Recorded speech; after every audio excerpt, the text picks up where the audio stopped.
Welcome, welcome, welcome to Empowering Student Voice with Tech Tools. We have the amazing Debbie back with us again. She's part of the EA family, and we love every time she comes to do these presentations. All right, who am I? You may say, well, hello, I am Dr. Desiree Alexander. I'm the founder, CEO of Educator Alexander Consulting. I am very happy to be your host today. Hello, hello. If you are watching us on the YouTube channel, no, you do not get the certificate, but you do get the knowledge. Make sure that you go right underneath the video in the details to get the resource for today.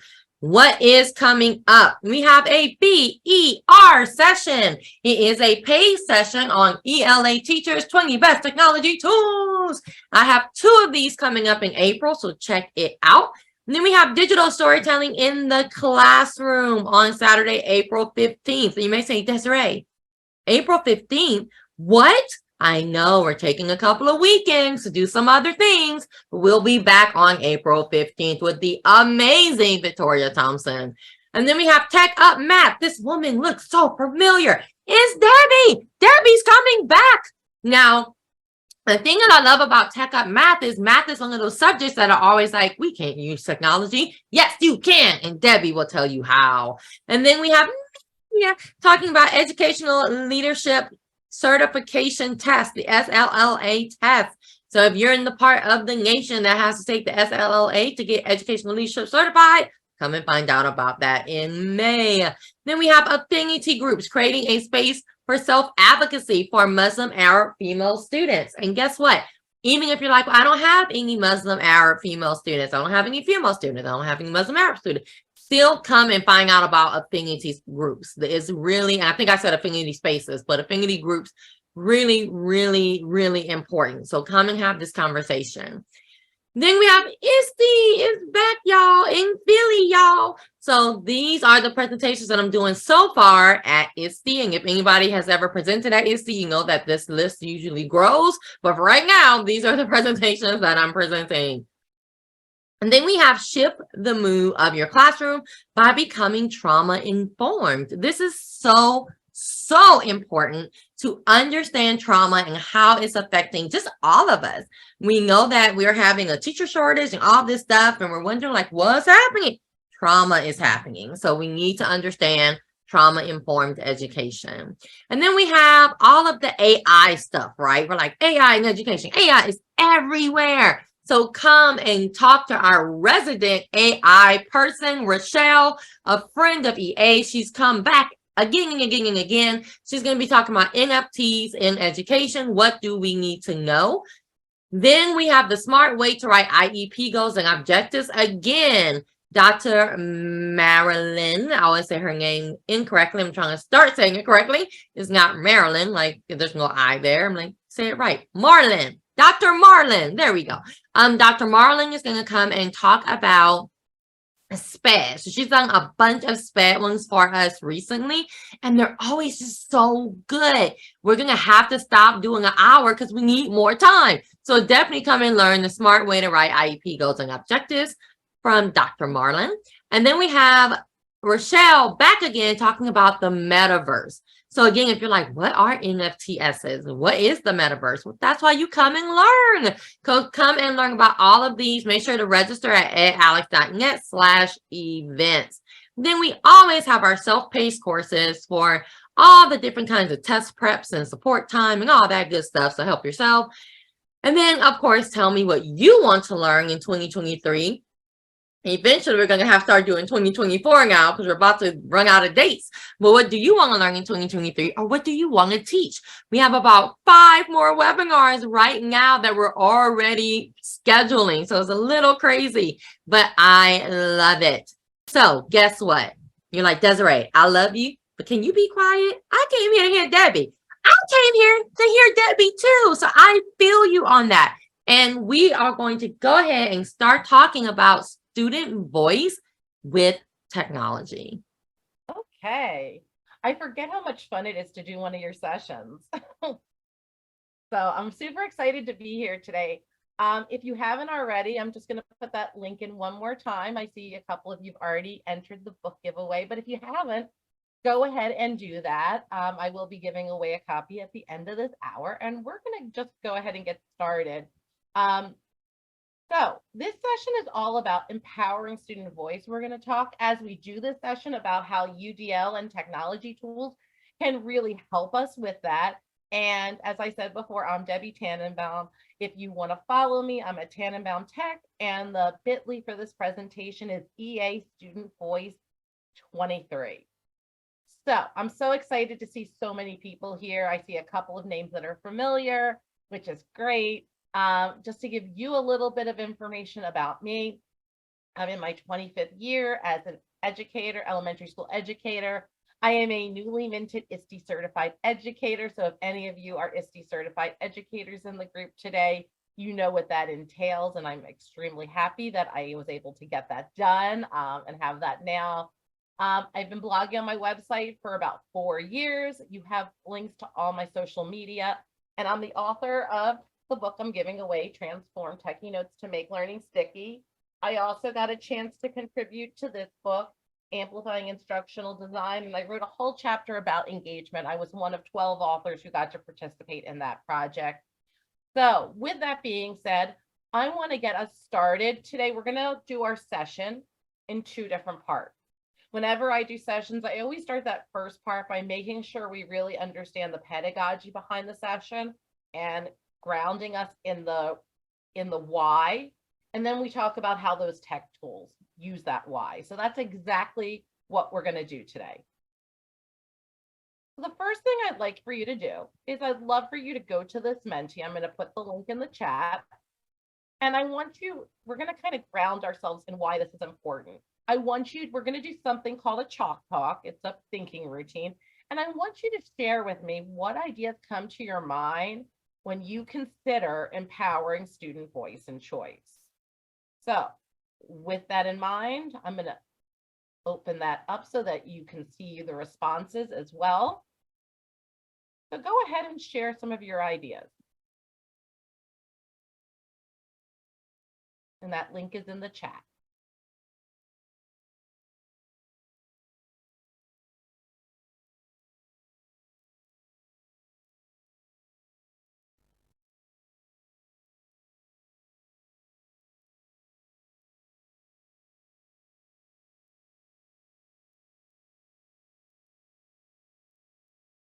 Oh, look at those words that are coming up.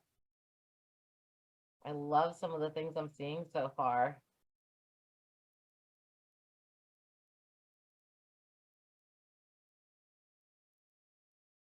If you haven't joined us, please feel free to join.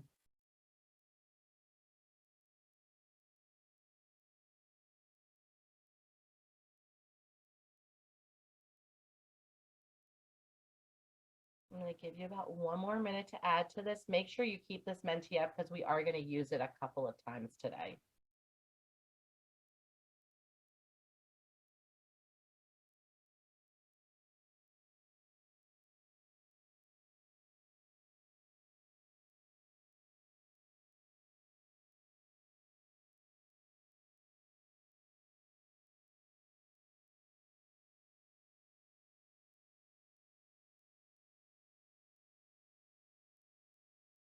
Okay. So I love what we added up here about authentic learning, about giving our students space and freedom and building those critical thinking skills. Those are all so important as we start to think about these ideas.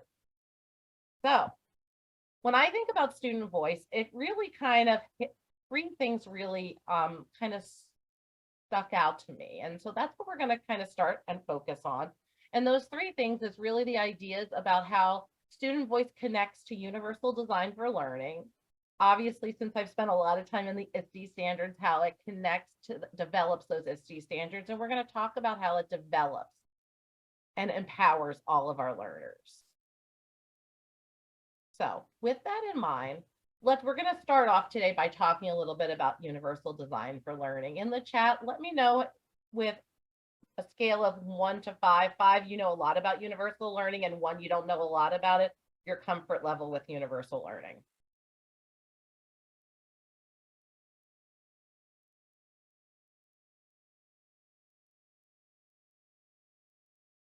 So 1, I don't know much. 5, I know a lot about it. Awesome. See a lot of 3s, 1 or 2. Good. So universal design for learning is something when I first started teaching that I heard a ton about. And I have to be honest, it's like a lot of things where you learn about it, you use it a ton, and then all of a sudden it kind of goes to the back of your toolbox. And so because of my ISTE certification, it was something we actually spent a lot of time talking about. And so that's one of the reasons that I built this into this session, because I think it really helps us to kind of look at tools differently. And so we're going to talk about how universal design for learning helps us design learning experiences, which also kind of fits into that designer standard and the ISTE standards for all of our learners. And that's so important right now. We think about how disengaged a lot of our students are in school, and we think about how we can really empower that voice, how we can give our kids that ownership, and universal design for learning really helps with that. So when we talk about engagement, which is the first area on the UDL guideline site, it talks about how to access and recruit our students' interest. It talks about giving them voice and choice, making sure things we do are relevant. Somebody earlier mentioned making sure things are authentic, but also making sure we have safe spaces for learning. It also talks about making sure we build that effort and persistence, that differentiation that we know is so important. Making sure that we build in collaboration and community, and making sure you're giving feedback that's very meaningful. And then that internalize, that self-regulation.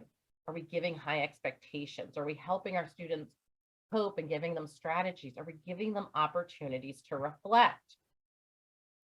When we get into that representation, we're trying to make sure our learners are resourceful and knowledgeable. This is so important. We want to make sure that we give our students different ways of perceiving and accessing that information. Do we have alternatives for auditory information or visual information? Are we making sure that there's understanding across languages? And when we consider those multilingual learners, are we making sure that that's available? Are we giving our kids opportunities to access resources through different types of media? And then making sure that they can internalize and comprehend this information. Are we giving students that ability to activate their background knowledge? Are we having them use graphic organizers to see relationships? Are we scaffolding the tasks that we're using? And lastly, when we think about universal design for learning, we're thinking about we're making our learners strategic and goal directed. So we want to make sure that we give them different ways to respond, that we maybe give them access to assisted technology or tools, that we're not just using one type of response, and that's scaffold support, that we're giving them the opportunity to check and monitor their learning. So when we think about universal design for learning, it's a really, really big idea. But you're going to see as I start to break it down that you're going to see that as there are certain tech tools that really promote aspects of it more. We're also going to talk a little bit today about how it develops our ISTE standard. When I think about the ISTE standards that empowering student voice really touches on, I think about the empowered learner, students using feedback to improve their practice and demonstrate their learning in a variety of ways. I think about being a knowledge constructor and curating information from different places and making meaningful collections and creating collection artifacts of learning. And I think about being a creative communicator. Students are able to choose the platforms that meet their needs and create using those. So I saw this last week on Twitter, and I had to include this in here because I'm in a school where we have a pretty large multilingual learner population. And when I recently discovered Valentina ESL, and she's amazing, but she talks about how using these ideas also support our multilingual learners. So I thought that was so important to really bring that out as we were kind of building our understanding. And as you think about the fact, doing this type of learning really, truly benefits all of our learners. So really thinking about that. Good teaching practices benefit all of our learners. They benefit our students at all places. And the last thing I'm going to share before we kind of take some time to process is this is a quote from George Couros' book, Innovate Inside the Box. And I always like to end this part with this because empowering is about ownership and agency. We want to provide opportunities for voice and choice in learning experiences. And that's how we create learning experiences that empower all learners. Think about your current educational setting. I am a tech coach and I work in an elementary school, and I work with lots of different teachers.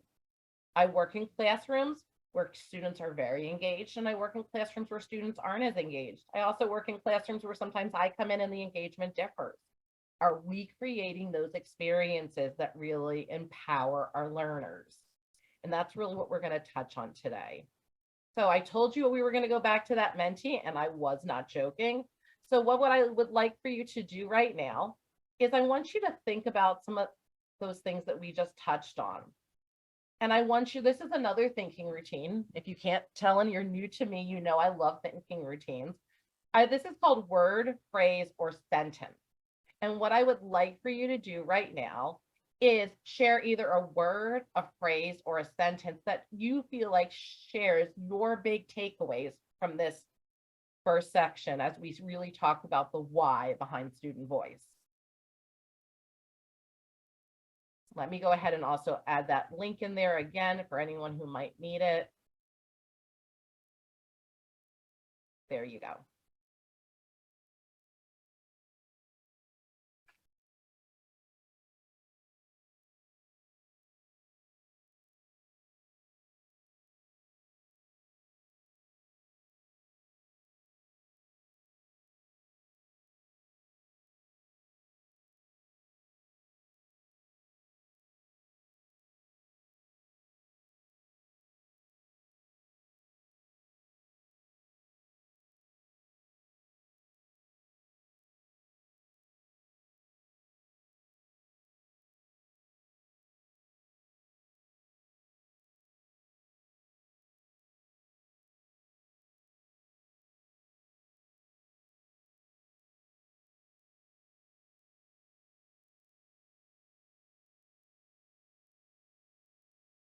I really like that. Thank you for sharing that.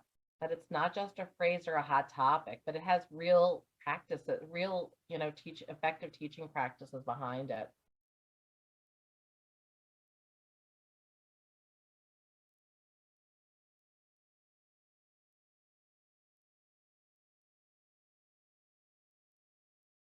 I'm going to give you about 1 more minute to add to that. And we will be using this one more time, so keep this mentee open.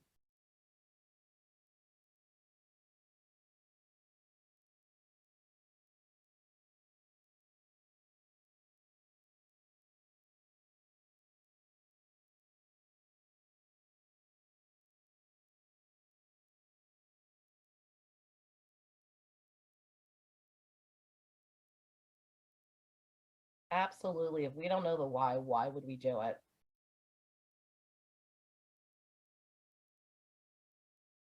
And a lot of times I'll hear people talk about the fact that we don't need to give our students voice because our students have a voice. We really just have to help our students find ways to better share their voices, because so many times our students might not feel their voices matter, or they might not have been given an opportunity to share it or know the best ways to share it. Perfect. Okay. So now that we've kind of gone ahead and we've talked a little bit about the why, now we're going to get a chance to kind of look at some tech tools and see how they do this. Now, if you haven't been to one of my sessions before, I really believe in making sure that you're directing the learning. So I told you were going to go back to the mentee, and that was not, you had no idea it was going to happen this quick. So what I want for you to do right now is I am sharing with you 4 different tech tools that we will talk about today. What you are going to do is tell me which one you want to focus on the most. You will drive how this presentation goes. I see, Emily, I love them too.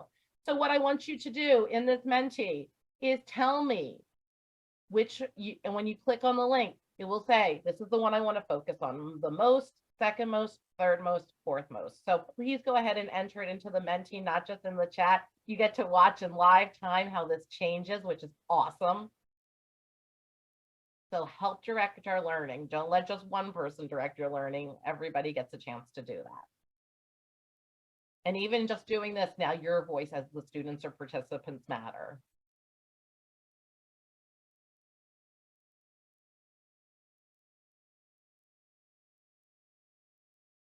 So just for those of you who might not be aware, Flip used to be called Flipgrid. Pear Deck is a way that we can use Google Slides to make them more interactive. Desiree, I wish I could use Mentimeter for my students, but I can't use it for my young learners. Padlet is not a new tool. Padlet is a tool that kind of helps us to share our thinking. And Wixie is a kid-friendly tool. You'll actually leave this session with a free membership, free 1-year trial if you filled out the form for Wixie. And if you work with younger learners, Wixie is an amazing tool that I cannot advocate for enough. Okay. One more minute to add your feedback. I think we have almost everybody. Perfect.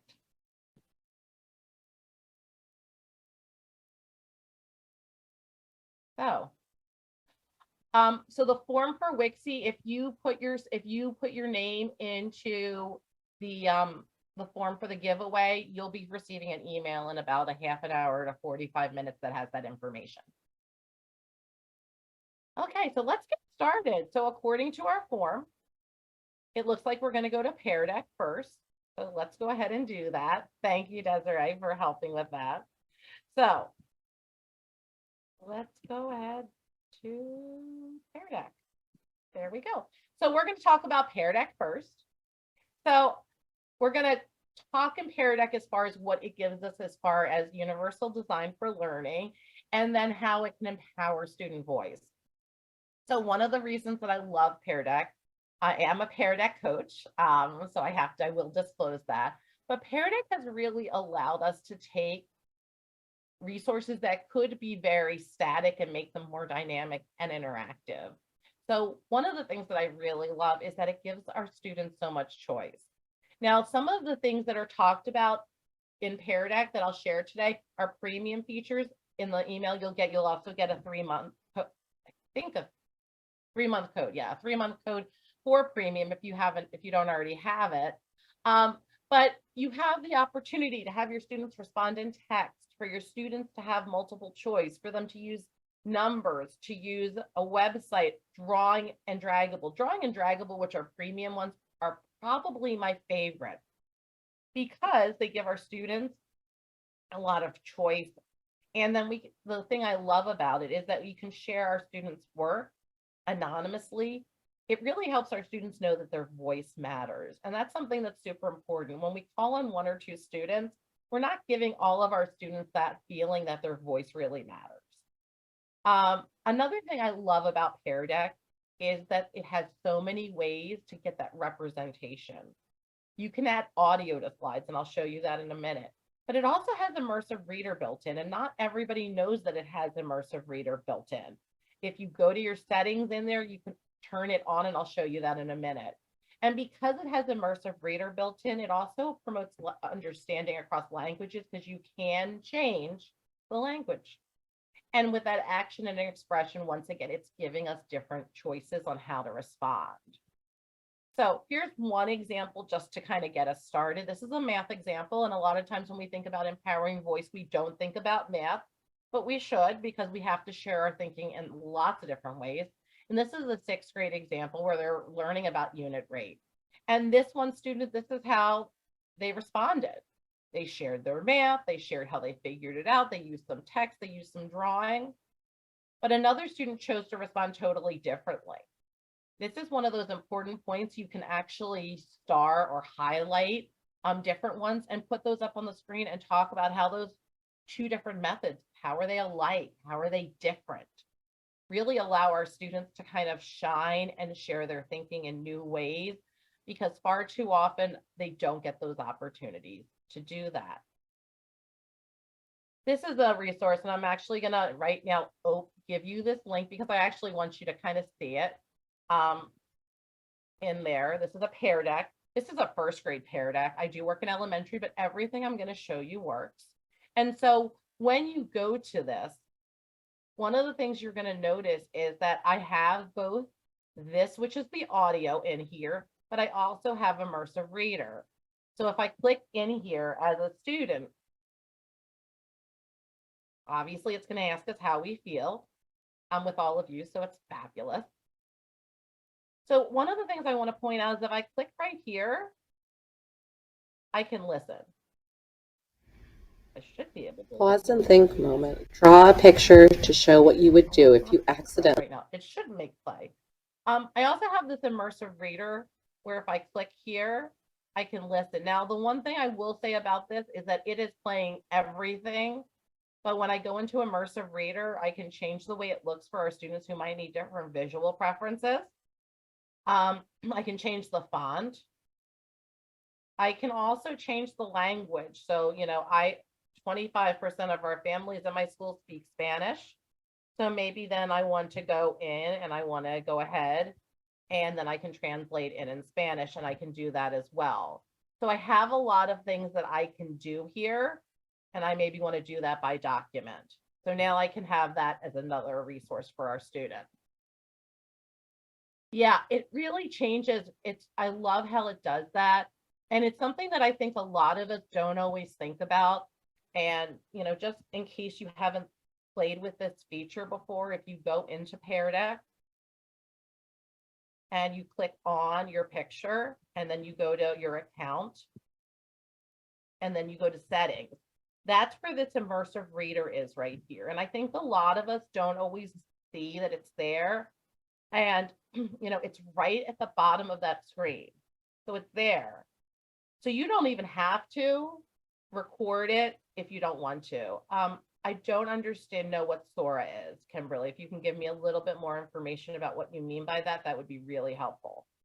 So it's already here for you, which makes it really nice. It gives you that opportunity to have your kids interact. And right now, this is just an asynchronous Pear Deck, so you don't have to worry about whether your kids can read it or not.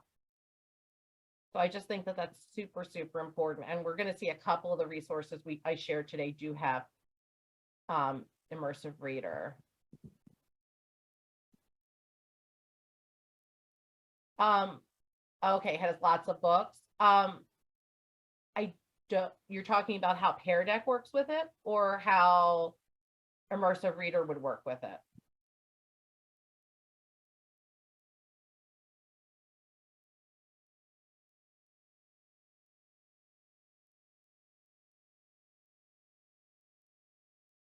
Okay. Sora is a new thing, so I haven't played with Sora, so I don't know enough about that to answer that question. Let me log out and see if it has that in there. Because I know that they are adding a lot of things in there. But yeah, I do not know. That would be something I would have to investigate before I'm filling you in on that.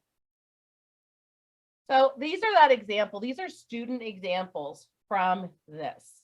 Like I said, I can highlight different student examples. I can bring those up. We can look at these and then decide, well, what do most of us want to do when we hit a site that we feel like might be a not just right site? So I think using Pear Deck becomes extremely valuable because it has all of those things. Because you have that audio, because you have the immersive reader capabilities, because your students really can share their thinking in so many different ways, and it's not just one or two kids. So let's go back to Flip.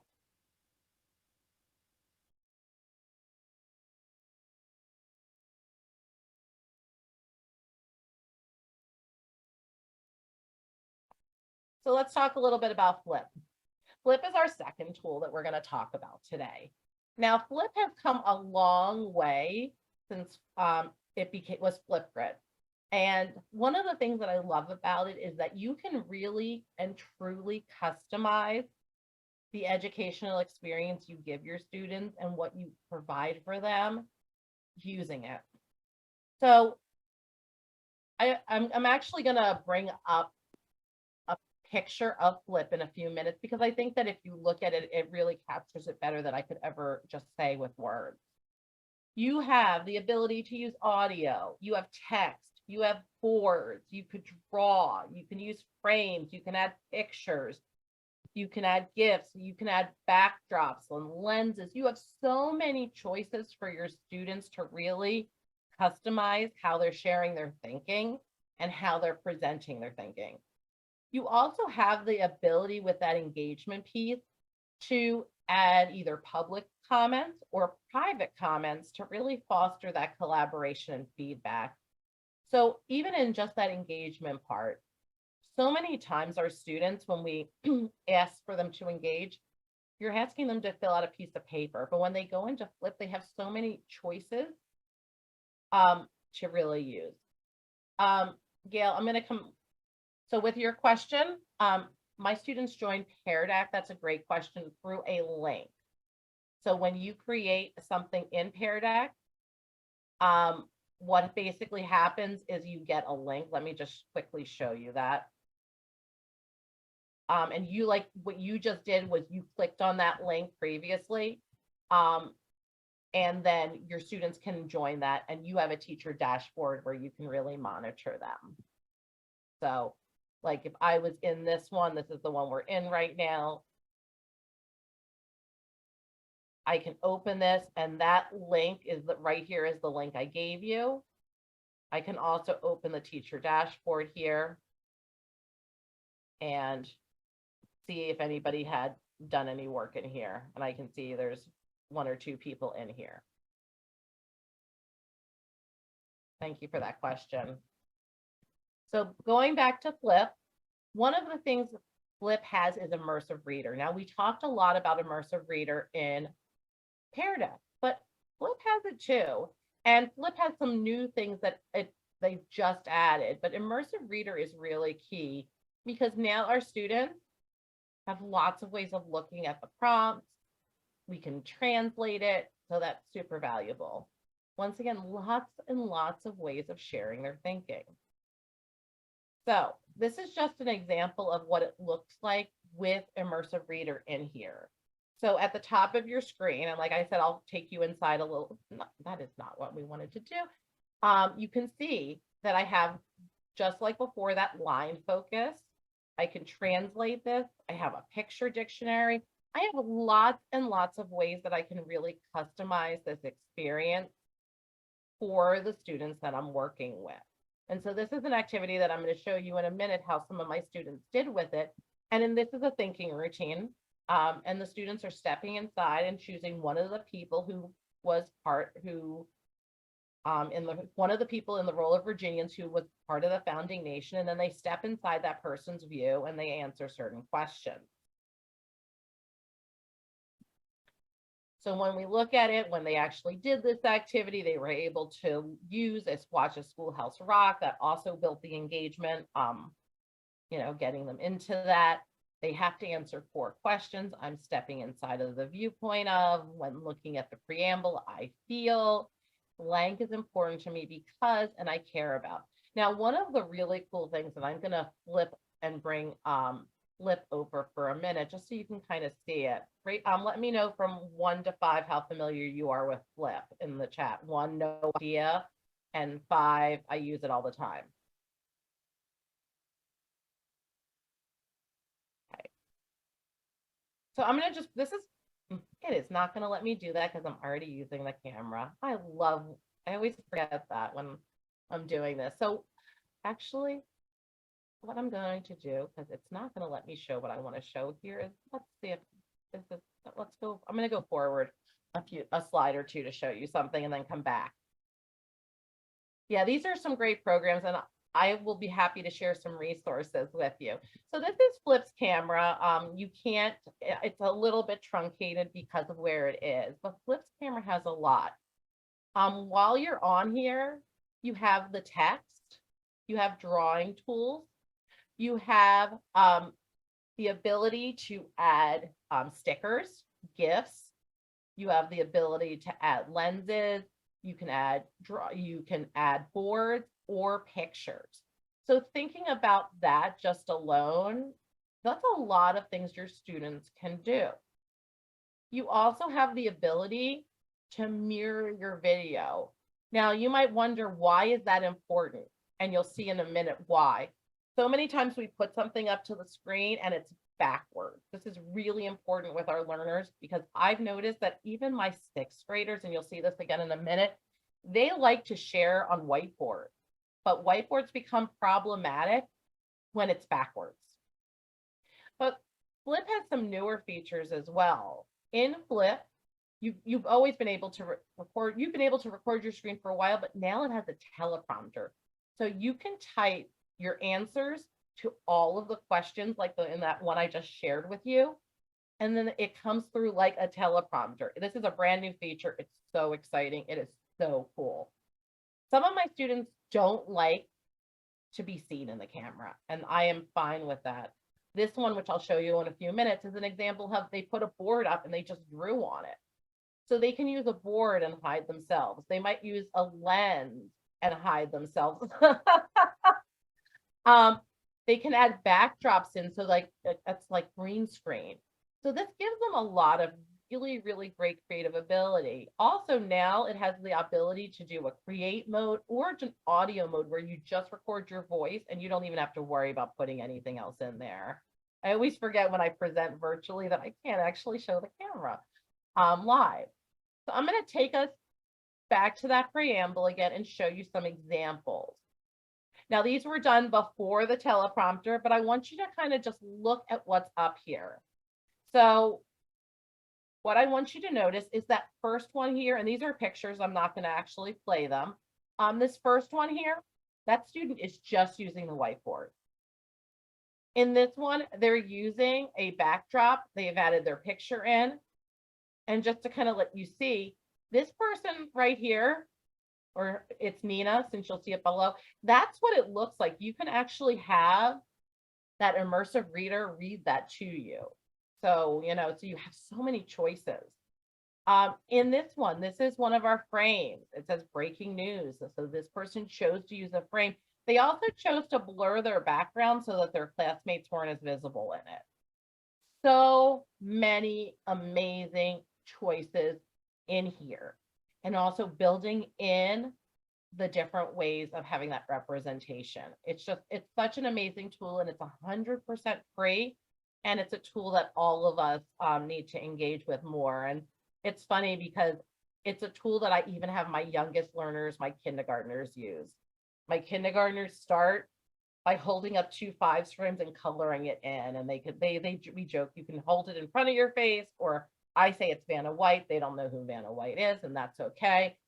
But getting our students to share their thinking, no matter how they want to share it, is just so important. And this is a really great tool.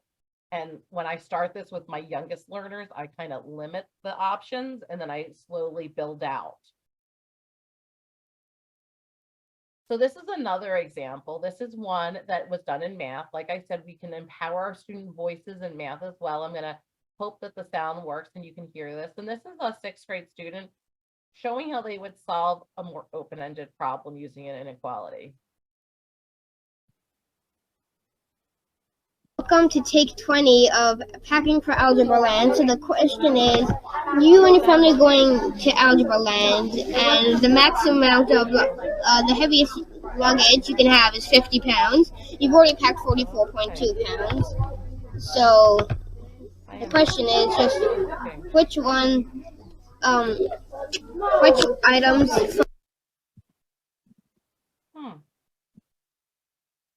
I love when technology decides not to cooperate when you're teaching about technology. So much fun. But in this example,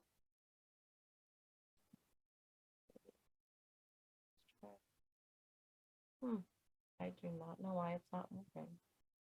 My sound is all the way up. So in this example, the student is basically explaining how they solve this problem, and they never ever show their face. They have the screen, they're using the text tools, and then they do the writing. So it just shows you that there's lots of ways that we can share our thinking. This one of my students decided they wanted to create a podcast. It's all about weather. I had some students who made these videos, some who decided they wanted them to just be a podcast. And so it's giving our students so many opportunities to really take that creator hat. I think it's so important. It's something I really, really believe in. And the cool thing about Flip is once they hit that creator hat, they can share it with the rest of the learning community. Far too often our students don't get those opportunities to do that. If every student creates one of these or created one of these, they watch each other's and they can even respond to each other. So think about how that hits so many things that are engaging to our students. So it's a really an amazing tool, and it's definitely a tool that all of us should definitely try. Okay, we're going to go to Padlet next. So when it comes to Padlet, Padlet is one of those ones that gives us a lot of choices in some ways, and in other ways it doesn't. And I'm going to be transparent with that. I spent a lot of time trying to find out more about accessibility with Padlet, and it's not quite there yet, but Padlet does have a ton of ways that we can really empower our students. And so when you go into a Padlet, one of the things you're going to notice is you'll see this menu. If you click on those three dots, there's so much here. You have a camera, you have a voice recorder, you have a video recorder, excuse me, an audio recorder. You can screen record, you can draw. It even has auto draw now. And I go back and forth about auto draw because part of me thinks it helps empower creativity and part of me feels like it limits it. So I'm still on the fence on that. But you have the ability to really give your students choices. Far too often when I see Padlet used, I only see text, and that's really a shame. If you want to, you can add comments in. You have all of these different ways to add information. So I'm going to show you a few examples to kind of get you thinking. And this is a second grade example. And one of the things that's really cool about this one is the students are looking at this picture. They're working together. And what they get the opportunity to do is some of the students typed, some of the students made videos, and then all of these blue, purplish ones, that's all audio. Think about the amazingness of giving our students all of those choices. We don't always get a chance to do that. It's funny though, because sometimes I'll give my students choices like this and they'll go to the text automatically. And when I ask them why, it's because that's what they're used to, not necessarily because it's what best meets their needs. So really important to kind of think about that as you engage with your students. This is another example. This is one where students are talking about a color, a symbol, and an image that best represents how to use digital symbols. Now, this is one of the cool things about Padlet is that you can bring things in for other places. This was originally made in Google Docs. Google Docs also has that accessibility built in with the translating if you needed it to, and that voice typing. And you can see here that I've allowed them to comment on each other.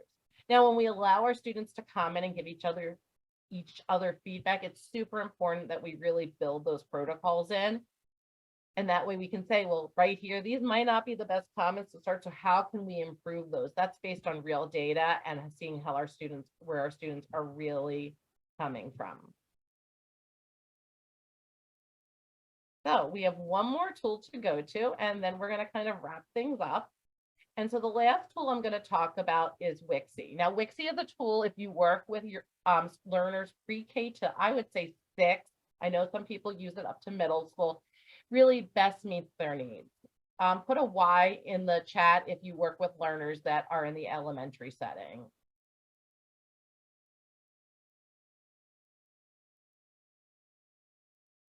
Okay, awesome. So I have to be honest here, Wixie is perhaps my favorite tool of all. It's slowly being rivaled by Desmos. So if you want to learn more about why I love Desmos, come next month. But Wixie is truly, I would say, the superstar of all of these. Wixie gives our students so much choice. It can easily be differentiated. You can make team assignments so students can work together and you can also provide them feedback. Wixie also allows us to record our directions. We can put alt text on pictures if we want to change that alt text. It has templates for organization. It has speech to text and text to speech, and it has manipulative abilities. So with all of those things, it is truly one of my favorite tools. So this is an example, and I will take you in to kind of look at it. This is a first grade class where what they're doing is they had to create a t-shirt that represented what they had learned about Virginia. And you can see that every student has created one. We made a class book so they could all see each other's work, and they created videos explaining how they designed their shirt. Now, some of them understood how to use the tools better than others, and that's okay. But look at all the fact that they're all creating all of these images on the side are movable so they can take them and add them in. So with that idea, I'm going to go ahead and show you a little bit inside of Wixie and show what makes it such an amazing program. Oh, there we go. So this is what Wixie looks like. Wixie has a ton of things already pre-made for you, which by subject area, but it also has a bunch of templates. And so you see that there's organizers here. Lots of great things to help our students really organize their thinking, which is super important. The other thing about Wixie that's really cool, I'm just going to open a random project to show you, is that Wixie has all of these tools available, and they're all super icon based. If you've been to my Creating with Little session, you know my passion with that. They have text. They can add their ideas using speech to text. Super powerful for our students. I don't know whether they when it disappeared from me, but you can do that. Our students have images, tons and tons of images. Our students have the ability to make a video. That's probably not going to work. And it's really simple. Circle to start, square to stop, just like Flip. They have the ability to draw. They have shapes. So many options here. And anytime we take anything that we've done, there's a speaker. Can add their ideas I do not know why none using of my sound is working. speech to text. It must be something in Zoom because it is not working for me. Can you guys hear? So it's really nice that it has all of those options in here. Oh, that's weird. I just can't hear it.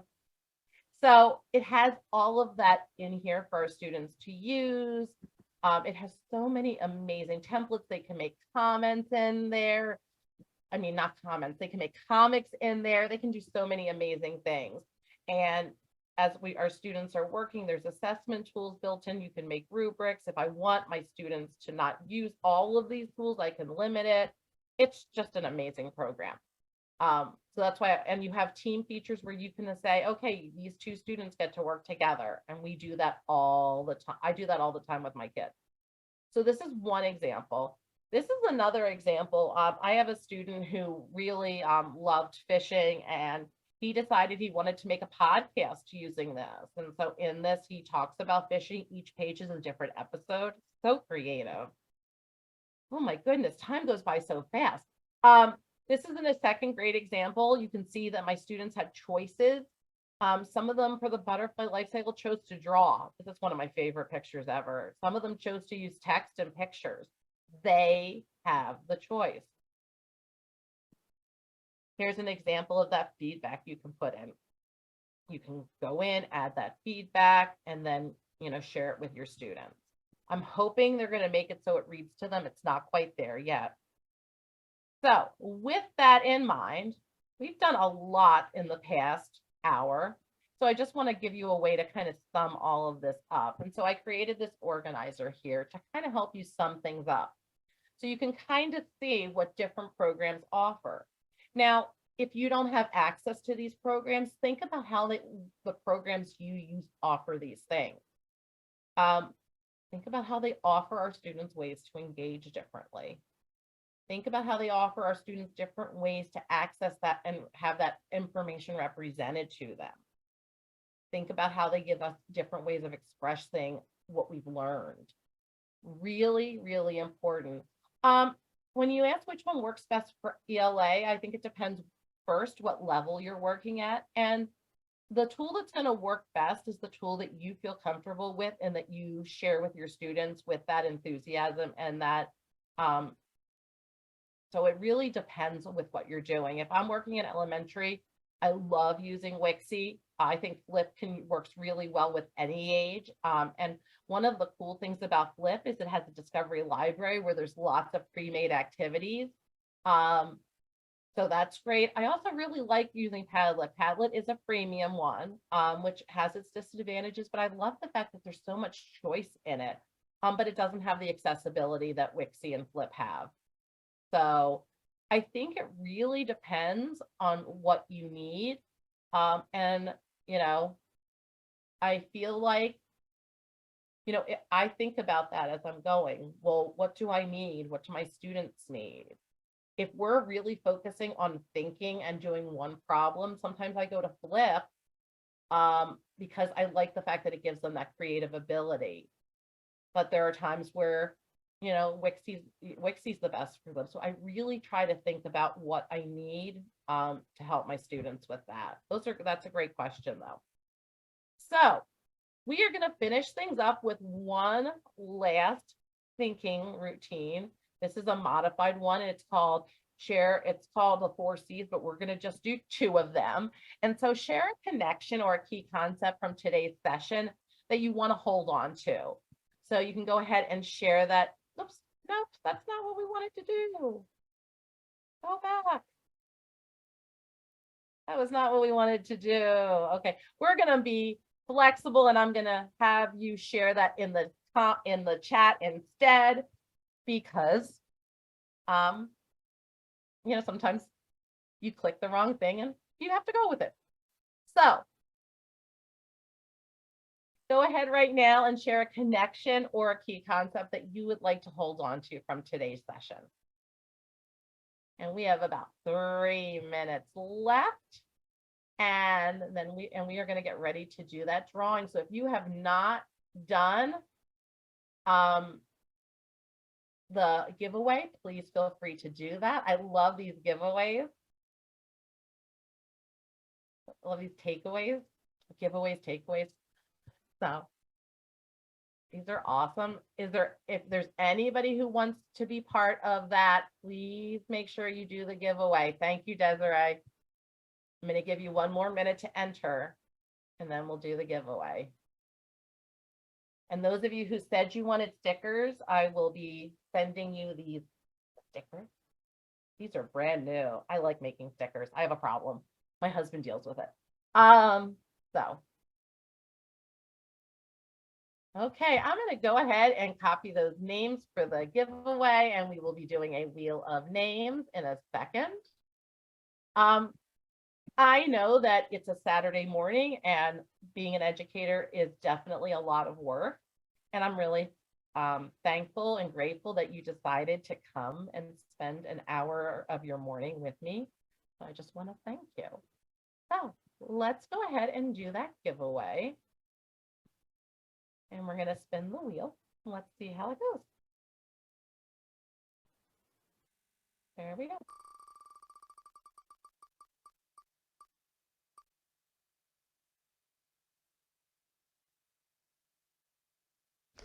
So Valerie, congratulations. I will be sending you a copy of my book and I have your address, which is perfect. So I really appreciate that. If any of you are interested in hearing more from me, I'm doing Tech Up the Math, which is a really, really, really fun session. We get to play with Desmos and Flip and Flashcard Factory. And if you don't know about Flashcard Factory, you are truly missing out. So don't miss that one. And if you're interested in my book and you did not get it, there are links to both of those books here. There's a link to my contact information.